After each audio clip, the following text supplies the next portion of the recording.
افورت البوستات بتاعت جماهير الكوره في مصر. انا يوسف التهامي العمود.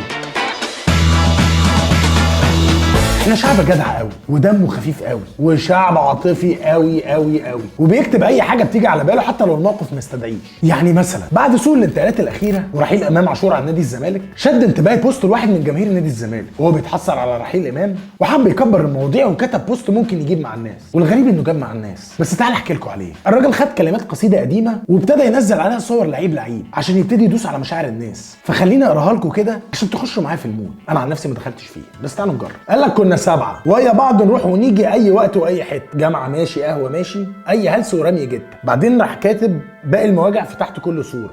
حط صوره مصطفى محمد.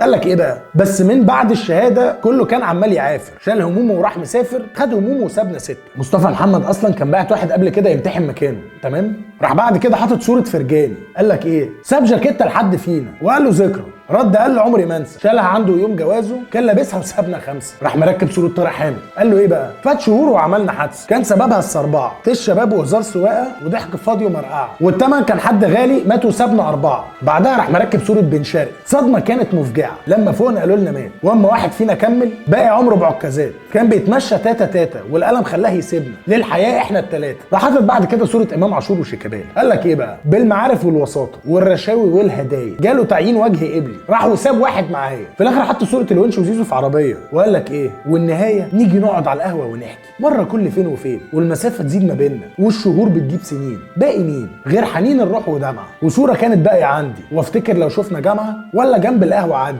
ان احنا كنا 7 وان في الاخر لوحدي. الزمالك فريق كبير يا نجم، مش هيقف على حد ولا 2 ولا 3 ولا حتى 10. الزمالك فعلا في وضع صعب، بس صعب قوي برضو اللي انت عامله ده. اعتقد ان هو ممكن يجيب مع ناس، بس هيضحك ناس تانية اكتر. والموضوع ده على فكره مش مقتصر على البوست ده بس، احنا بنموت في الافوار. فاكتب لي تحت في الكومنتات ايه اكتر بوست مأفور انت شفته من جماهير الكره المصريه.